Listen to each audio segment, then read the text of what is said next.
복된 주일 귀한 만남을 주신 하나님 안에서 예배 감격과 은혜가 여러분의 신앙과 믿음 속에 아름답게 세워지기를 축복합니다. 우리 옆에 계신 분 축복의 인사를 나눕니다. 주님의 은혜로 크게 잘 되실 겁니다. 크게 잘 되실 것입니다. 아멘. 인생의 아름다운 목표와 꿈이 주님 안에서 새롭게 세워지는 기회가 되시길 바랍니다. 말씀의 제목 나눕니다. 목적이 있는 삶. 목적이 있는 아멘. 삶. 김영석 교수님은 노래 105세로 여전히 생존하십니다. 한 세기를 넘어서 장수하실 수 있는 비결 중에 하나, 인생의 진정한 목적과 꿈을 물질에 두지 않고 인생의 가치의 근본을 하나님께 두며 평생을 살아오셨던 분입니다. 나누며 살자라는 주제를 오늘 나누려고 하는데요. 또 오늘 또 저 영상을 보고 나는 아직 80이 넘지 않았으니까 돈을 목적하겠습니다 이러지 말고, 하나님께서 여러분이 주신 사명, 여러분이 주신 꿈, 여러분이 주신 비전이 다시 새로워질 수 있는 오늘 그런 예배가 되시기를 축복합니다. 1977년도에 처음 드라마로 방송됐던 전설의 고향이란 프로가 있습니다. 아마 많은 분들이 그 작품을 기억할 겁니다. 귀신 이야기, 호러물이기 때문에 많은 또 이렇게 당시로서는 거의 파격적이고 충격적이었죠. 근데 그 많은 스토리 중에 한 가지 기억나는 게 있습니다. 그 3년 고개라는 이야기가 있어요. 혹시 기억나세요? 3년 고개. 다행입니다. 모르시는 것 같아서 제가 이야기를 좀 해드리려고 합니다. 거기에 보면 이야기 중에 3년 고개라는 이야기가 있습니다. 그 고개는요, 3년 고개라는 고개인데 왜 그러냐면 그 고개를 넘다가 넘어지고 자빠지면 앞으로 3년밖에 못 살아요. 그러니까 그 고개를 넘는 사람들이 얼마나, 요즘처럼 막 이렇게 땅이 갑자기 미끄러지고 그러면 그냥 넘어지고 막 쓰러지고 할 텐데, 그 고개를 넘다가 넘어지면 3년밖에 못 산다는 겁니다. 하루는 그 마을에 살고 있던 한 양반 한 사람이 그 고개를 조심조심하게 다리를 떨면서 안전하게 넘어가는 듯 했는데 다 넘어갈 쯤에 그만 넘어져 버린 거예요. 큰일 났습니다. 그러더니 그 양반이 집에 들어와서 이제 누웠어요. 알아 누워버렸어요. 이제 살 날이 얼마 남았어요? 시한부 인생이 돼버린 거예요. 3년밖에 못 사니까 머리에 끈을 동여매고 이불을 뒤집어 쓰고 끙끙 앓기 시작합니다. 이제 나는 죽는다. 이제 나는 죽는다. 그런데 그 집 모습이 그 방으로 들어오더니 그래요. 주인 어른 드릴 말씀이 있습니다. 그래서 뭐냐? 라고 그랬더니 이렇게 이야기해요. 주인 어른 지금 일어나셔서 3년 고개에 가셔가지고 다시 한번 넘어지십시오. 그러는 거예요. 그랬더니 주인이 뭐라고 그랬을까요? 화를 잔뜩 내는 거죠. 뭐라고 소리를 치는 거예요. 이 고얀 놈 같으니라고. 주인 보고 나가 죽으라는 얘기냐고 막 그냥 소리를 고래고래 질렀죠. 그랬더니 그 모습이 다시 주인에게 이렇게 이야기합니다. 주인님, 3년 고개는 넘어지면 3년밖에 못 삽니다. 그런데 거기 가셔서 2번 넘어지시면 6년 사십니다. 3번 넘어지시면 9년 사십니다. 그 이야기를 듣자 주인이 눈이 동그래진 거예요. 뭐라고 하더니 다시 잘 생각을 해보더니 그 말이 맞다는 거예요. 너 모습인 줄만 알았더니 정말로 머리 지혜롭구나. 그러더니 그 주인이 당장 그 고개로 올라가더니 거기서 30번을 넘어졌어요. 그 양반의 믿음이 대단하지 않아요? 저는 믿음 이야기를 하려고 그러는 거예요. 한 번 넘어지면 3년밖에 못 산다고 하니까 그 즉시 알아 누워버렸어요. 얼마나 믿음이 좋으면 그렇게 열심히 살다가 넘어지고 나서 그냥 집안에 알아 누워버렸어요.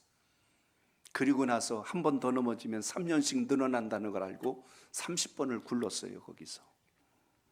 신앙생활을 할 때 믿는다는 것은 그 말씀대로 우리 삶 속에 역사가 일어나고 열매가 되어진다는 것을 확신하고 소망 중에 사는 은혜가 있길 바랍니다. 아멘. 예배당 안에서만 여러분이 믿음 좋은 척 하지 말고 여러분이 여기서 드린 예배의 감동과 은혜를 가지고 여러분의 삶 속에서 그런 역사가 나타나길 축복합니다. 아멘. 못 살겠네, 죽겠네 하는 사람은 늘 죽을 일만 보입니다. 못 살 일만 보입니다. 그런데 잘 될 겁니다. 할 수 있습니다. 성공할 겁니다 하는 분은 될 것을 보고 잘 될 것을 기대하며 소망하며 살아갑니다. 한 해가 시작되었어요. 1월 달은 제가 신앙의 기본기를 다지자고 그랬습니다. 주일을 온전히 하나님께 영광을 올리고 하나님께서 여러분에게 주신 소산의 온전한 11조를 하나님께 드리고 하나님이 여러분에게 주신 생명, 건강, 그리고 재능, 은사, 이걸 통하여서 하나님께 영광을 돌릴 줄 아는 믿음의 사람이 되시길 축복합니다. 오늘 우리가 나누었던 38절이 우리에게 어떤 의미를 주는지 다시 한번 읽어보겠습니다. 38절 시작. 주라 그리하면 너에게 줄 것이니 곧 후이되어 누르고 흔들어 넘치도록 하여 너희에게 안겨주리라. 너희가 헤아리는 그 헤아림으로 너희도 헤아림을 도로 받을 것이니라. 아멘. 아멘. 이번 한 주간은 이 말씀을 가슴 깊이 묵상하면서 하나님께서 여러분에게 주신 인생의 목적이 무엇인지를 발견하고 살아낼 수 있길 바랍니다. 한 세기를 살아내셨던 그 김영석 교수님, 그분은 인생의 목적이 돈이 전부인 줄 알았는데 이제는 일의 가치가 중요하다는 걸 알고 살아갔더니 오히려 이 땅에 살아갈 수 있는 필요가 공급되는 것을 누리면서 그것으로 인하여 끌려당하지 않았다 하고 이렇게 고백을 했습니다. 그리고 마침내 깨달은 것은 주며 사는 것이 참으로 가치 있고 복 있다는 것을 알았다고 간증합니다. 오늘 예배를 드리면서 돈을 쫓아가는 인생이 아니라 돈이 여러분을 따라올 수 있는 삶이 되시길 바랍니다. 여러분이 꿈을 쫓는 인생이 아니라 하나님께서 주신 것을 붙들고 바라볼 수 있는 믿음의 시야가 넓어질 수 있기를 바랍니다.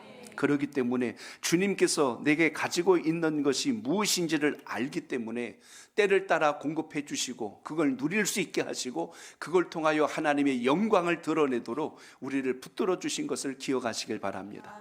꽃은 자기의 최고의 아름다움을 드러내므로 하나님께 영광을 나타냅니다. 열매를 맺는 유실수 나무들은 그 열매를 통하여 그 나무의 가치가 무엇인지를 드러내지요.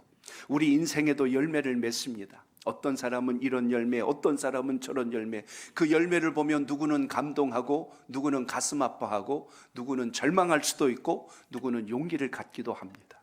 오늘 여러분 마음속에 어떤 열매가 맺고 있습니까? 올 한 해는 무엇을 맺고 싶습니까? 오늘 주님 말씀을 통하여 하나님의 기뻐하신 것을 붙들 수 있는 믿음의 지혜가 있기를 바랍니다.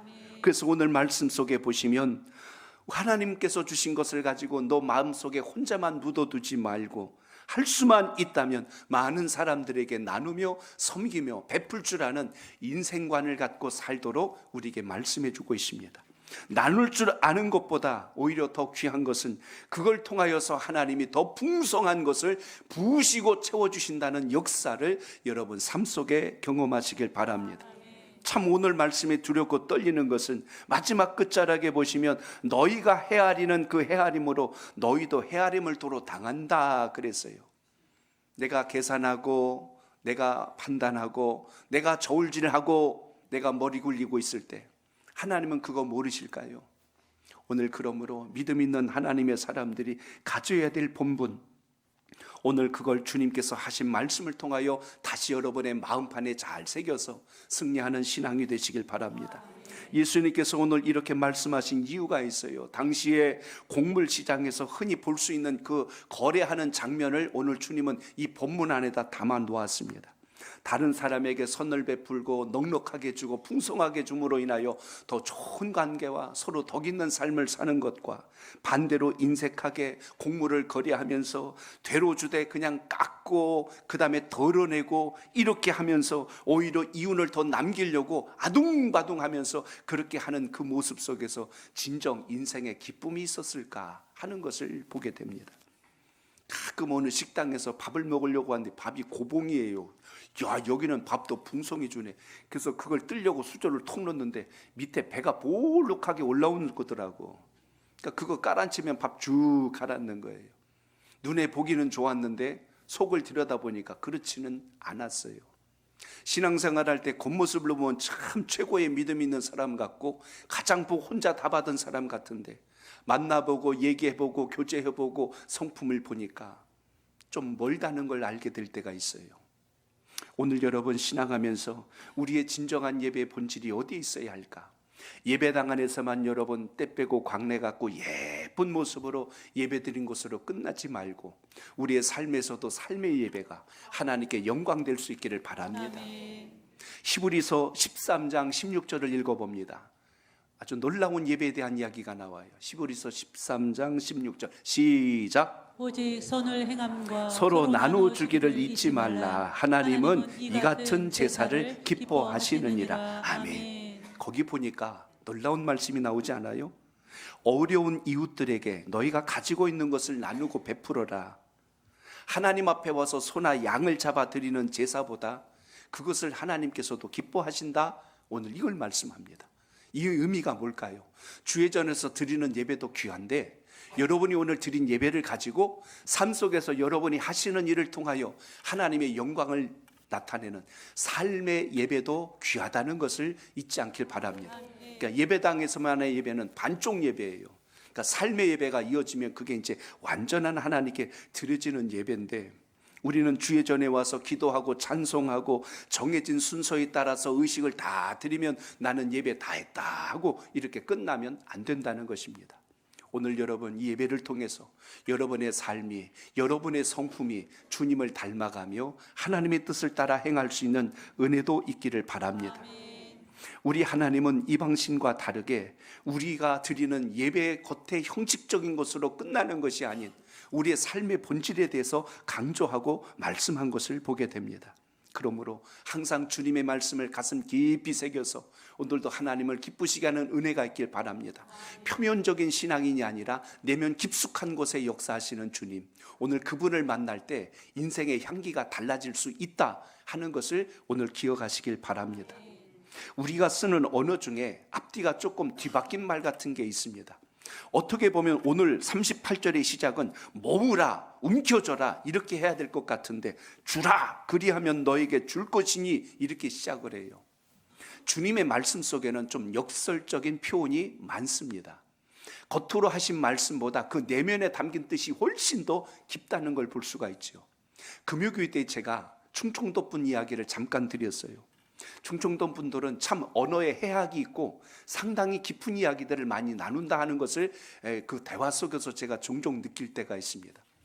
어느 카페에서 있었던 이야기예요.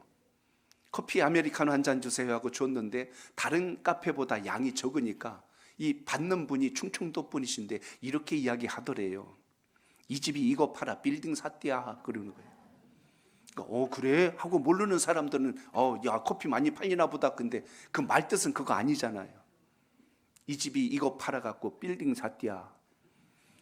커피를 한 잔 줘야 되는데 조금 양을 줄여가지고 계속 하다 보니 줄인 양 가지고 나중에 모아서 건물 샀다고 지금 풍자적으로 이야기했지만 내용은 그거잖아요. 어째 요것밖에 안 줬어요. 그 이야기입니다.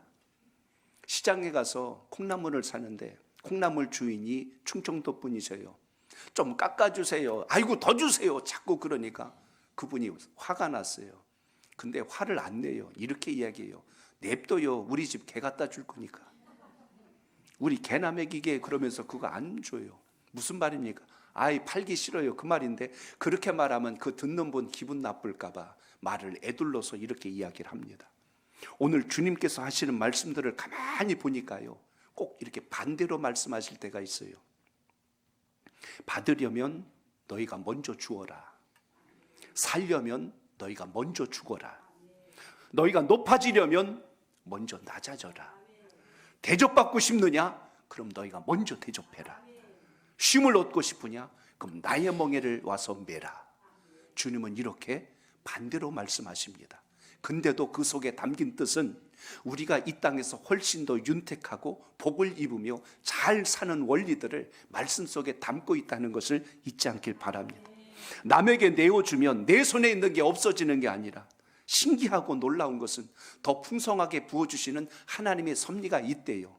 다른 사람에게 주되 넘치도록 흔들어서 꽉꽉 눌러주는데도 불구하고 내 수중에 재물이 마르지 않게 하시고 내 삶이 피폐당하지 않게 하시고 더 윤택하게 살도록 역사하시는 하나님, 오늘 그 복이 오늘 이 예배를 드리시는 여러분의 삶 속에 있기를 바랍니다. 더 잘 살겠다고 아둥바둥 모아가지고 움켜쥐고 별짓을 다 했는데 어느 한순간에 그게 갑자기 쑥 빠져나가 버리면 그동안 못 먹고 못 입으면서 긁어모았던 게 무슨 수고가 되겠어요. 간혹 교회에 있다 보니까 교육관이고 어디고 벌편들이 막 굴러다녀요. 그래서 제가 어떤 때는 모아가지고 이 심은 멀쩡하니까 두면 쓰겠다 싶어갖고 잔뜩 모아놨어요. 근데 제 아내가 어느 날 와가지고 청소를 하다가 이게 뭐냐고 그래서 뒀다 쓰려고 그런다 그랬어요. 근데 며칠 전에 그걸 찾는데 안 보이는 거야. 어딨냐고 그랬더니 버렸대. 왜 아까운 걸 버리냐고 하니까 그렇게 두면 나중에 못 쓴대요. 아니나 다를까 제가 모아놨던 거 쓰려고 나중에 꺼내가지고 했는데 잉크가 이상하대요. 오래되면은 안 나와. 그때는 이거 잘 쓰려고 모아놨는데 나중에 보니까 이 못 쓰게 돼버려요. 아끼다 똥 된다는 말이 있어요. 아끼다 똥 된다. 오늘 여러분 신앙할 때요, 하나님 주신 은혜 그때마다 누리고 감격하는 신앙 되시길 바랍니다. 이 다음에 잘 되기를 바라지 말고, 이 다음에 복 받기를 기대하지 말고, 이 다음에 충성하겠다고 하지 말고, 오늘 열심히 최선을 다하여 신앙하는 분이 가장 복 있다는 것을 여러분 잊지 않길 바랍니다. 그러므로 오늘 우리가 왜 그렇게 살아야 할까? 주님께서 이 땅에 오신 것을 보면 하나님께서 우리를 살리시는 방법이 그랬어요. 하나밖에 없는 독생자 예수 그리스도 주님께서 이 땅에 오셨는데, 주님은 살기 위하여 오셨다고 안 하고 섬기기 위하여 오셨다고 하고 죽기 위하여 오셨다고 말씀해요. 세상에 여러분 죽기 위하여 이 세상에 태어난 사람이 어디 있어요? 더 잘 살려고, 부자 되려고, 성공하려고, 출세하려고 살지요. 죽으려고 사는 사람은 없어요. 그렇기 때문에 오늘 우리가 주님의 뜻을 따라서 섬기는 자로 살고 하나님 주신 뜻과 목적을 따라 살려면 왜 그렇게 우리가 살라고 하시는가? 그 첫째 이유가 있어요. 저를 따라 합니다. 거저받았기 때문입니다. 거저받았기 때문입니다. 아멘. 여러분, 우리의 생명, 우리의 구원, 하나님의 나라, 이건 여러분이 수고해서 얻은 것이 아니라 전적인 하나님의 은혜요 선물이라는 것을 기억하시길 바랍니다. 구원이 나의 수고와 노력이라면 이방 종교와 다를 바가 없습니다. 이방 종교들은요, 무슨 3,000배를 하니 뭘 하니 해가지고 수고하고 노력해서 그만한 대가를 기대하며 얻으려고 그래요. 그러나 우리의 신앙은 나의 수고와 노력에 의한 것이 아니라 전적인 하나님의 은혜라는 걸 언제나 기억할 수 있길 바랍니다. 그렇기 때문에 노력해서 얻은 신앙이고 구원이라고 할 때는 여러분 마음속에 항상 보상 심리가 작동합니다. 하나님, 제가 하나님께 이렇게 열심히 했는데 왜 복을 안 주시냐 하고 하나님 앞에 따진다니까요. 근데 여러분, 우리의 수고와 노력이 아니라 전적인 하나님의 은혜로 여러분이 하나님의 자녀가 되고 천국 백성 되었음을 잊지 않길 바랍니다. 그러니 거저받았으니 어떻게 하래요? 거저 주는 것이, 그것에 대해서 하나님의 뜻 안에서 감사하며 섬길 줄 아는 것이 복이라는 것을 잊지 않길 바랍니다. 우리에게는 여러분 소유권이 있는 게 아니라 관리권이 있어요. 잘 관리할 책임.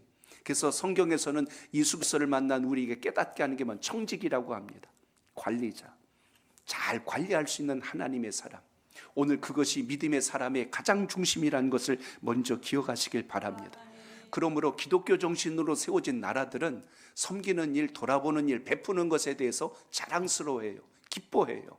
나눔에 대한 것을 굉장히 기뻐합니다.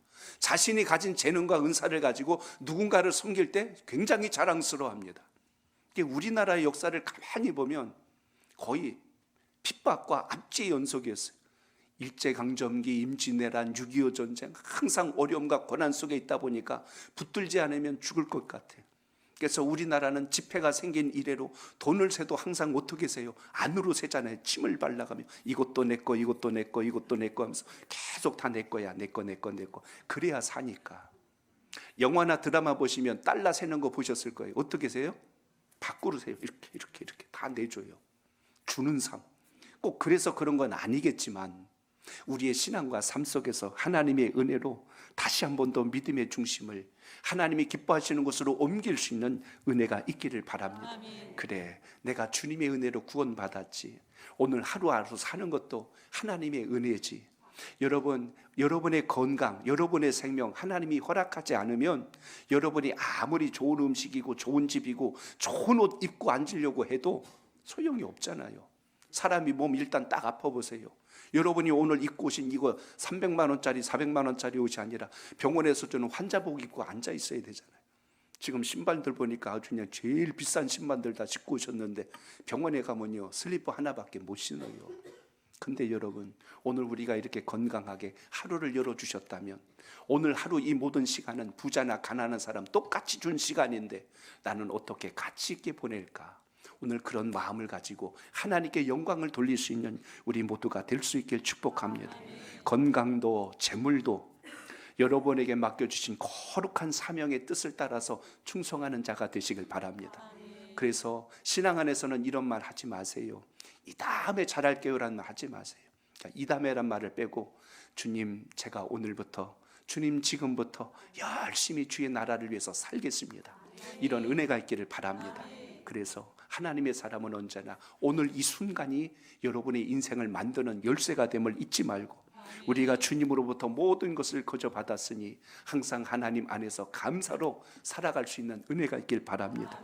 특히 여러분, 오늘 말씀을 묵상하면 아주 중요한 영적 진리를 발견하게 합니다. 저를 따라합니다. 주는 자가 더 복이 있기 때문입니다. 더 복이 있기 때문입니다. 주님께서 역설적으로 말씀하신 것 같지만, 모은 자가, 받은 자가 더 복 있는 것 같지만, 줄 수 있는 자는 얼마든지 그 이상의 것을 베풀 수 있기에 훨씬 더 크다는 것을 봅니다. 사도행전 20장 35절 말씀 우리 같이 읽어볼까요? 시작. 범사에 여러분에게 모본을 보여준 바와 같이 수고하여 약한 사람들을 돕고, 또 주 예수께서 친히 말씀하신 바 주는 것이 받는 것보다 복이 있다 하심을 기억하여야 할지니라. 아멘. 왜 주는 것이 더 복이 있다고 했을까요? 내가 남에게 봉사할 수 있는 기회와 능력을 가지고 있는 거예요. 상대방은 누가 줘야만 사는 사람인데 나는 언제든지 줄 수 있고 나눌 수 있는 마음의 여유와 넉넉함이 항상 있기 때문에 내 마음에는 이미 믿음의 부자요, 이미 삶 속에는 하나님 주신 은혜의 풍성함을 누리고 있다는 사실입니다. 생각이 인색해지고 마음이 옹졸해지기 시작하면 모든 시선이 자기밖에 못 봐요. 그래서 시야가 좁습니다. 자기 생각만 하고 살아요. 주님을 만나고 은혜가 풍성해지기 시작하면 이 시야가 자꾸만 내 안에서 넓어져요. 처음 주의 전에 오셔서 기도할 때는요, 내 기도만 합니다. 내가 어떻게든지 잘 살아야 되고, 내가 어떻게든지 성공해야 되고, 내가 어떻게 해서든지 부자가 되어야 되고. 근데 주님을 만나면 만날수록 기도 내용이 달라져요. 하나님, 제가 성공해서 어떻게 사람들에게 유익을 끼칠까요? 제가 부자가 돼서 어떻게 하나님께 영광을 돌리며 살 수 있을까요? 하나님, 제가 더 유명한 자가 돼서 어떻게 더 많은 사람들을 주님 앞에 인도할 수 있을까요? 뭐가 달라지죠? 내용이 달라지잖아요. 나 그랬던 생각이 주변과 이웃을 향해서 점점 더 커져가는 것을 보게 됩니다. 그러므로 베푸는 자가 왜 큽니까? 그 베풀 수 있도록 하나님께서 여러분의 믿음의 용량을, 복의 용량을 넓혀주신다는 걸 잊지 않길 바랍니다. 종지그릇 갖다 놓고 하나님 폭포수와 같은 은혜를 부어 주옵소서. 그릇 깨져버립니다. 하나님, 복을 담을 수 있는 그릇이 되게 하소서. 하나님의 영광을 이룰 수 있는 지경을 넓혀 주소서. 이렇게 여러분, 우리의 삶 속에 그 은혜가 있기를 바랍니다. 주님 하신 말씀 중에 마가복음 8장 35절을 보세요. 같이 읽습니다. 시작. 누구든지 자기 목숨을 구원하고자 하면 잃을 것이요, 누구든지 나와 복음을 위하여 자기 목숨을 잃으면 구원하리라. 아멘. 살고자 하는 자는 죽고 죽고자 하는 자는 산대요. 예수님의 말씀이 참 신비롭고 오묘합니다. 살려고 하는 자가 살 것 같은데 신기한 것은 주의 나라를 위해서 사는 자는 하나님께서 그 역사를 통하여 일으키고 세우신다는 걸 잊지 않길 바랍니다. 중국에서 선교하던 어느 분의 간증문을 읽었습니다. 이분이, 중국은 여러분 전도하다가 걸리면 큰일 납니다. 추방당하거나 다시는 못 들어가요. 아니면 감옥에 갇히거나 어마어마한 벌금을 물어야 합니다. 그런데 복음을 전하다 붙들렸어요. 그래서 재판석에 서게 됐는데 옆에서 통역하는 사람이 같이 앉았답니다. 근데 이분이 살기 위해서는 핑계를 하고 변명을 해야 되는데 그렇게 안 했어요. 재판장에게 다시 이제 말할 수 있는 기회를 얻게 되자 이야기합니다. 재판장님, 예수 안 믿으면 죽습니다. 저도 죽고 재판장님도 죽습니다. 예수님 믿어야 하나님 나라 갑니다. 예수님 믿어야 천국 갑니다. 저는 어떤 일이 있어도 이 복음 전하는 일 멈출 수 없습니다. 이렇게 이야기합니다. 옆에서 통역하는 사람이 재판장에게 통역을 다 해줬어요. 그 이야기를 들었던 재판장이 가만히 생각하더니 판결을 내립니다. 무죄! 그러더니 땅땅땅 치더니 덮고 나가더래요. 자, 이 선교사님 깜짝 놀란 거예요. 이게 어떻게 된 거지? 아주 그냥 고지고대로 다 했는데도 왜 이렇게 됐지? 옆에 통역하던 분이 이제 다가오더니 이야기를 하더래요. 선교사님의 그 믿음을 보고 제가 감동을 했습니다. 아, 그러십니까? 어쩌면 그렇게 한결같은 마음으로 복음을 위해서 사신 걸 보니까 정말 저는 감동받았습니다. 그래서 선교사님이 더 큰 일을 많이 하셔야 될 것 같아서 제가 오늘 통변을 이렇게 했습니다. 재판장님, 한 번만 기회를 주시면 다시는 복음을 전하지 않겠습니다. 이 마지막 기회를 제가 잘 선용해서 저는 반성을 하고 있으니 여기서 나갈 수 있도록 기회만 주신다면 그렇게 하겠습니다 하고 통변을 했다는 거예요. 아니 왜 그렇게 하셨어요? 했더니 여기서 이렇게 끝나시면 안 될 것 같아서 오늘 아마 형량이 떨어지면 크게 날 겁니다. 그런데 그렇게 할 수 없어서 더 크신 일 하시라고 그래서 이렇게 했습니다. 너무 존경스럽습니다 하고 오히려 그렇게 그것을 보고 칭찬하였답니다. 오늘 여러분 하나님 말씀과 은혜와 복음의 생명줄을 놓지 말고 믿음의 자리에 서시기를 주의 이름으로 축복합니다. 여러분 요한복음 12장 24절 볼까요? 거기 이렇게 말씀합니다. 시작. 내가 진실로 진실로 너희에게 이르노니 한 알의 밀이 땅에 떨어져 죽지 아니하면 한 알 그대로 있고 죽으면 많은 열매를 맺느니라. 아멘. 우리의 신앙이 떨어져서 죽어 없어질 것 같지만 우리의 섬김과 헌신이 내가 희생하고 내가 녹아지고 내가 손해보고 내가 없어지는 것 같지만 하나님께서 그걸 통하여 더 아름답고 풍성한 열매를 맺도록 역사하심을 믿고 소망 중에 주를 따르는 여러분의 신앙과 믿음 되시길 바랍니다. 예수님 이 땅에 오신 목적을 마태복음 20장 28절에서 이렇게 고백하십니다. 우리 같이 읽어볼까요? 시작. 인자가 온 것은 섬김을 받으려 함이 아니라 도리어 섬기려 하고 자기 목숨을 많은 사람의 대속물로 주려 함이니라. 아멘. 두 가지를 이야기합니다. 나는 섬기러 왔다. 또 하나 나는 죽으러 왔다. 주님께서 하신 말씀입니다. 주님의 이 놀라운 사랑과 은혜를 기억한다면 오늘도 우리가 세상을 살아갈 때 주님의 뜻을 따는 것이 결코 여러분의 인생에 마이너스가 되지 않고 여러분을 얼마나 보배롭고 존귀하게 하시는가를 기억하는 은혜가 있길 바랍니다. 오늘 3부 찬양 예배를 재직 헌신 예배를 드립니다. 말씀을 준비하고 묵상하다가 함께 오신 우리 교우들을 이렇게 한 분 한 분 떠올려 봤어요. 주를 위해서 눈물 겹도록 헌신하고 충성한 분들이 많이 계십니다. 저는 그분들을 생각할 때 그런 그분들이 지금 못 살고 어렵고 힘들어야 되는데 하나님께서 이 모양 저 모양으로 물권의 복을 열어주시고 생업의 복을 열어주시고 자녀의 복을 열어주신 것을 정확하게 말씀드릴 수 있습니다. 하나님 뜻대로 살면 결코 여러분의 인생을 손해되거나 망하게 하시는 분이 아님을 잊지 않길 바랍니다. 그러므로 신앙을 어설프게 하지 마시고 흉내내지 말고 여러분의 내면과 본질이 온전히 주님께 붙들림 받기를 축복합니다. 주님의 사랑의 극치를 보여준 말씀이 한 구절 나오는 데가 있는데요, 바로 마태복음 11장 28절로 30절을 한번 보시기 바랍니다. 같이 읽어볼까요? 시작. 수고하고 무거운 짐진 자들아 다 내게로 오라. 내가 너희를 쉬게 하리라. 나는 마음이 온유하고 겸손하니 나의 멍에를 메고 내게 배우라. 그리하면 너희 마음이 쉼을 얻으리니 이는 내 멍에는 쉽고 내 짐은 가벼움이라 하시니라. 아멘. 수고롭고 목은 짐진 자다 여기 와서 쉬래요. 근데 쉬려고 왔더니 뭐라고 그래요? 내 멍에를 메래요. 내 짐을 지래요. 아니 쉬라고 그랬으면 쉬어야지 왜 멍에를 메고 짐을 져 고달프게. 근데 주님이 하신 말씀을 보니까 내가 주는 멍에는 쉽고 내가 주는 짐은 가볍다고 말씀하세요. 신앙생활 한다는 게 어떤 분들은 왜 이렇게 해야 될 게 많아요 하고 힘들어해요.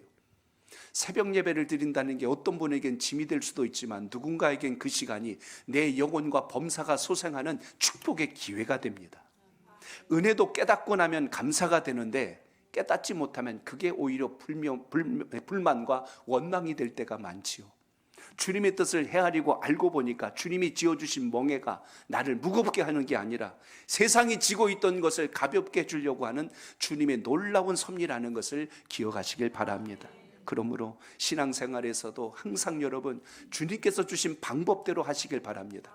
하나님의 말씀을 따른다고 말은 해놓고 삶은 내 방식대로 가니까 그게 어긋나는 거예요. 그래서 무겁고 그래서 힘이 듭니다. 영어 속담에 no cross, no crown이란 말이 있습니다. 십자가 없는 면류관은 없다라는 뜻을 가지고 있어요. 스펄전 목사님이 그래서 이런 말씀을 전합니다. 이 땅에서 십자가를 지지 않는 사람이 천국에서 면류관을 쓴 사람은 없다 그랬어요. 하나님 나라의 면류관이 그냥 모자 쓰듯이 써진 게 아니라 주님의 은혜 안에서 믿음의 수고의 눈물과 수고의 땀으로 하나님 주신 은혜를 붙들고 살아가는 인생들에게 베푸시는 놀라운 역사라는 것을 여러분 오늘 잊지 않길 바랍니다. 우리 교회 이야기는 아니에요. 근데 그 교회는 중직자를 세울 때 한 분 한 분 그들의 마음을 테스트해 본답니다. 그래서 그 교회 목사님 이야기를 들어보니까 그래요. 장로님이나 권사님 세울 때요, 그냥 아무나 세우는 거 아니에요. 오래 다닌다고 세운 게 아니라 어느 권사님에게 그래 될 사람에게 물었답니다. 우리 교회 손님이 좀 오시는데 식사 대접 함께 하실 수 있을까요? 하고 이렇게 한번 물어봤대요. 넌지시 물어봐. 그분에게 개인적으로. 그런데 어떤 분은 이렇게 대답해요. 아고 목사님 그러셔야죠. 언제든지 모시고 오세요. 제가 정성스럽게 음식 준비하겠습니다. 하는 분도 계세요. 근데 말은 안 하는데 속으로 그런데 왜 자꾸 목사님은 귀찮게 손님들을 끌고 일로 오는 거야? 하고 이렇게 해서 불편하다고 속내를 이야기하는 분도 있답니다. 장로님 되실 분에게 한번 물어봤어요. 비가 많이 온 날 한 밤 2시가 됐는데 예배당에 비가 샌 것 같아요. 막 비가 새니까 전화를 걸어봤습니다. 지금 비가 와서 교회가 새는데 나와 보실 수 있겠어요? 하고 전화를 합니다. 그러면 어떤 분들은 그래요. 하고 목사님 빨리 가야죠. 큰일 나죠. 하고 달려오는 분도 계세요. 제가 바로 가겠습니다 하는 분도 있지만 어떤 분은 이런답니다. 이거 어차피 새는데 내일 날 새면 그때 수리하지요? 한 분도 있어요. 그럼 목사님 속으로 그래요. 날 샜다 그랬어요. 오늘 여러분은 모르시지만 일부 예배 때 갑자기 정전이 돼가지고 굉장히 좀 힘들었어요. 그래서 막 어떻게 할 수가 없는데 그래도 우리 교회는 감사하게도 전기를 잘하시는 우리 이우식 장로님이 계시잖아요. 득달같이 전화를 드렸더니 쏜살같이 오셔갖고 바로 복구가 돼서 일부 예배를 은혜 가운데 잘 마쳤어요. 하나님께서 우리 교회 여러분들의 각자에게 은사도 주시고 사명도 주셨어요. 그거 내버려두면 녹슬습니다. 근데 주의 나라를 위해서 잘 쓰면 상급이 되고 영광이 됨을 잊지 않길 바랍니다. 그렇기 때문에 우리 하나님의 사람들은 각자에게 주신 것을 낭비하지 말고 하나님 뜻 안에서 선을 이루는 믿음의 사람들이 꼭 되시길 축복합니다. 자, 저를 따라합니다. 대접을 받으려면 먼저 대접해야 합니다. 먼저 대접하여야 합니다. 마태복음 7장 12절을 읽습니다. 시작. 그러므로 무엇이든지 남에게 대접을 받고자 하는 대로 너희도 남을 대접하라. 이것이 율법이요 선지자니라. 아멘. 하나님께서 우리에게 주신 은혜는 바로 이런 곳에서 역사가 됩니다. 부메랑의 원리예요. 나로부터 나간 것이 나에게 돌아온다. 항상 이걸 잊으면 안 됩니다. 옛날 중국 제나라 시절에 이사라고 하는 대감이 있었습니다. 어느 날 왕의 초대연을 벌여서 큰 잔치에 모든 행사를 마치고 바람을 쐬고 있는데 형벌로 다리가 불구가 된 문지기가 문 앞에 있다가 그러는 거예요.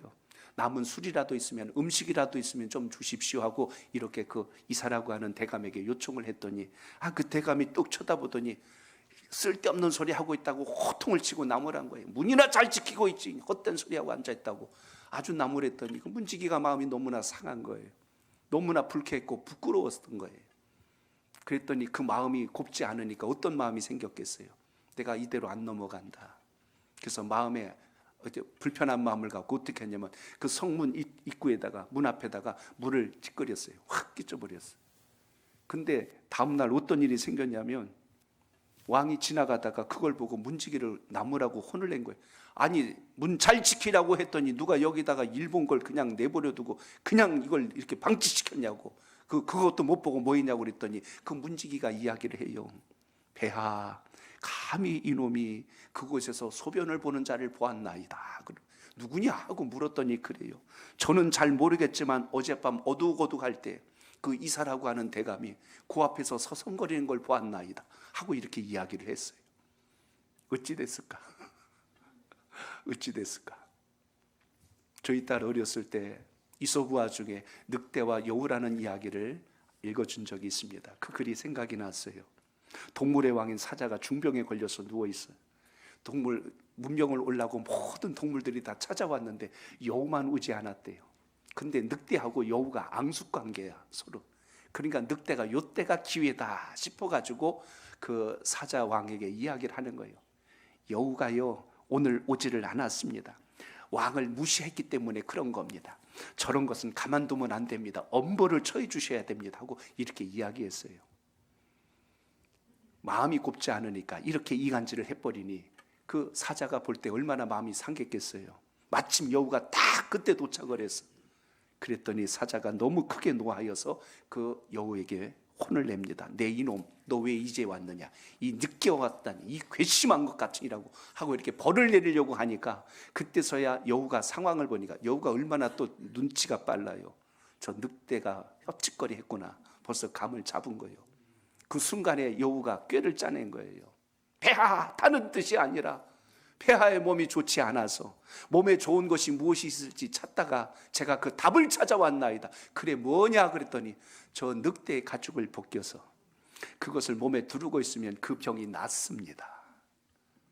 되로 주고 말로 받아버렸어. 오늘 그런 상황이 벌어집니다.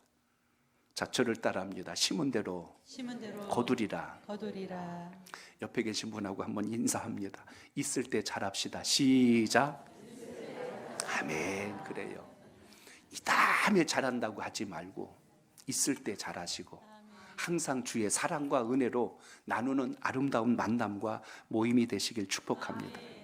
금요 기도회 때 잠깐 그런 말씀 드렸어요. 목장 리더분이 전화가 오면 감사하게 받으시길 바랍니다. 그래도 나를 생각해주고 전화해주는 우리 목장 리더가 있으니 고맙습니다. 여전도 임원진들이 전화하면 저를 생각해서 전화해 주셔서 고맙습니다. 이러면 참 좋은데 그렇게 하지 않으니까 문제가 있어요. 왜 자꾸 나만 갖고 그래요? 왜 나만 갖고 그래? 이렇게 하기 시작하면 사람 관계가 참 힘들고 어려워집니다. 여러분이 힘들고 어려울 때 누군가 기억해주고 같이 울어주고 같이 위로해 줄 수 있는 사람이 있다면 얼마나 좋겠어요. 근데 우리는 그런 모든 교회 공동체의 그 교제의 아름다운 예배를 스스로 닫아버리고 스스로 고립돼 버려서 하나님 주신 은혜의 통로를 막는 일이 있어서는 안 된다는 것입니다. 어쩌자고 허구날 전화질이요 징그러 죽겠어 이렇게 하면 안 된다는 거예요. 근데 반대 경우도 있잖아요. 전화를 또 잘 안 해주는 어느 교회 구역장이 있었대요. 그랬더니 목원이 또 그러더래. 우리 구역장은 손가락이 부러졌나 전화도 안 해 하면서 이렇게 목장 바꿔야 되겠어 하고 이렇게 이야기를 해요. 그러지 말고 먼저 전화해보면 얼마나 좋아요. 하고 목장 리더님 구역장님 하고 좀 요즘 뭐 별일 없는 거죠 하고 이렇게 먼저 물어보면 안 하는 목장 리더면 무슨 생각하겠어? 내가 이분한테 자주 전화를 못했네 그럴 수 있고 또 잘 하던 분이면 뭐라고 그랬어요? 그래요 내가 늘 기도하고 있었는데 오늘 이렇게 전화 줘서 고마워요. 얼마나 관계가 아름다워요. 그러니까 여러분 신앙의 원리는 그래요. 주는 대로 받는다. 베푸는 대로 얻는다. 하나님의 사람들은 항상 이런 은혜 속에 믿음의 자리에 세워지길 바랍니다. 그래서 오늘 말씀에서 후반부에 보면 너무나 중요한 5가지 복 이야기가 나와요. 그 5가지를 좀 말씀드립니다. 중간에 보면 곧 후이되어 누르고 흔들어 넘치도록 하여 너희에게 안겨주리라 그랬어요. 이 문장을 잘 보시면 5가지 복 이야기가 나옵니다. 첫째, 이렇게 하나님의 뜻대로 순종하고 하나님을 기쁘시게 하며 섬기는 자는 첫째 후이되어 그랬어요. 후하게 되로 넘치도록 주신대요. 후이되어 두 번째 누르고 세 번째 흔들어서 네 번째 넘치도록 다섯 번째 안겨주리라. 자, 5가지 같이 따라합니다. 후이되어 누르고 흔들어 넘치도록 안겨주리라. 아멘. 후회된다는 건 아까 얘기한 쌀 모습과 똑같아요. 요즘은 20kg, 10kg 해가지고 정량을 딱딱 이렇게 주지만 아주 옛날에는 여러분 쌀집에 가면 대박이나 대로 주었어요. 근데 그거 줄 때 좀 넉넉한 집들은 좀 얹어서 더 줬는데 인생갓 집들은 위에를 쫙 깎아갖고 줘요. 근데 아까 말씀드린 대로 깎는데 일자로 깎는 게 아니라 파서 깎아버려. 그러면 그 남는 걸 가지고 나중에 더 많은 걸 남기려고 하는 그런 모습들도 있는데, 오늘 주님께서 하시는 복의 방법은 어떠면 후히되요라는 말을 썼습니다. 후히된다는 것은 넘치도록이란 뜻이에요. 넘치도록. 그런데 넘치는 거에서 끝나지 않고 누른대요. 그러니까 그 빈자리까지 쑥쑥 들어가게 했고, 거기서 끝나지 않고 흔들어. 달달달달 흔들면 어떻게 해요? 또 쫙 가라앉으면서 더 들어가요. 그럼 위에가 비면 어떻게 해요? 빈자리 또 채우고, 그 다음에 어떻게 넘치도록 해서 안겨주리라. 따라합니다. 안겨주리라. 내가 받아내리라가 아니라 어떻게 했어요? 안겨주리라. 내가 요구했어요? 위에서 주었어요? 내려준 거예요. 그러니까 이 안겨준다는 말씀은 내가 찾은 게 아니라 주님께서 먼저 그렇게 역사하셨다는 거예요. 그러니까 내가 구해서 얻는 것도 귀하겠지만 하나님 앞에 여러분이 그 복을 누려나갈 수 있다는 것, 채워주시는 주님을 경험할 수 있는 은혜가 여러분 삶 속에 있기를 바랍니다. 이제 오늘 말씀의 결론입니다. 그로 인하여서 나타난 결과가 뭐예요? 마지막 보시면 오늘 이 끝자락에 있는 이 말씀 놓치면 안 됩니다. 너희의 헤아리는 그 헤아림으로 너희도 헤아림을 도로 받을 것이니라. 심은 대로 거두는 복처럼 너희들이 헤아린다고 했을 때 이 헤아린다는 원문의 의미를 보니까 자로 재다, 계산하다, 무게를 측정하다 이거예요. 여러분이 살아가면서 재고 계산하고 측정하고 하는 모든 것대로 하나님께서 여러분이 하시는 것을 재시는 분이란 걸 말씀합니다. 이 말씀을 여러분 두렵고 떨리는 마음으로 받으셔야 돼요. 나는 인색한데 하나님은 풍성할 줄로 착각하는 신앙이 되지 말고 하나님 은혜 안에서 진정한 복이 여러분 삶 속에 있기를 바랍니다. 오늘의 여러분의 모습은 여러분이 살아온 과거가 만들어낸 결과라면 앞으로 살아갈 여러분의 날은 하나님 은혜 안에 붙들림 받았을 때 안겨주시는 그 복이 여러분 삶 속에 있기를 바랍니다. 오스트리아의 심리학자 알프레드 에둘러 박사의 이야기를 드리며 말씀을 맺고자 합니다. 이 심리학자인 이 박사는 자신을 찾아온 많은 우울증 환자들을 처방할 때 이렇게 처방을 했대요. 2주 동안 제가 지시한 대로 이 처방을 따라 주십시오. 그러면 당신이 건강해질 것이고 어렵지 않을 것입니다. 2주 동안 매일 나를 잊어버리고 내 이웃을 어떻게 행복하며 기쁘게 할까, 그것만 생각하고 거기에 집중하면서 노력해 보십시오. 이렇게 이야기합니다. 그랬더니 우울증으로 인하여 힘들어서 무슨 특효약이라도 줄 알고 기대하고 왔던 분들이, 그 환자들이 그렇게 이야기하니까 허탈한 거예요. 실망을 해가지고 그냥 돌아갔다는 거예요. 뭐 저런 의사가 다 있어. 그리고서 그냥 가버렸어요. 근데 그 중에 그 말을 듣고 그대로 한 사람들이 있었대요. 2주 동안 자신의 문제에 집중하지 않고 그럼 내 주변에 있는 사람들을 어떻게 해볼까 하고 이렇게 살더니 신기한 일이 벌어진 거예요. 그렇게 하다 보니까 마음에 우울했던 마음, 불안했던 마음, 걱정했던 마음, 근심했던 마음들이 언제 그랬냐는 듯이 다 사라지는 걸 경험했다는 것입니다.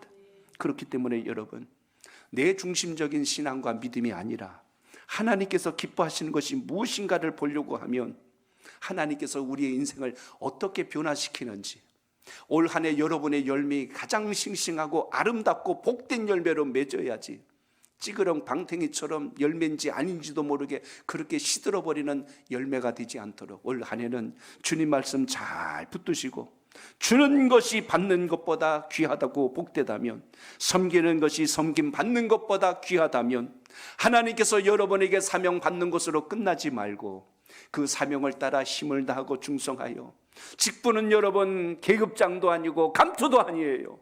그대로 살아내는 사람이 복 있다는 걸 잊지 마시고 그 믿음대로 잘 섬기셔서 하나님 주신 복이 하나라도 새나가지 말고 여러분의 삶 속에 복된 증거가 되시기를 주의 이름으로 축복합니다.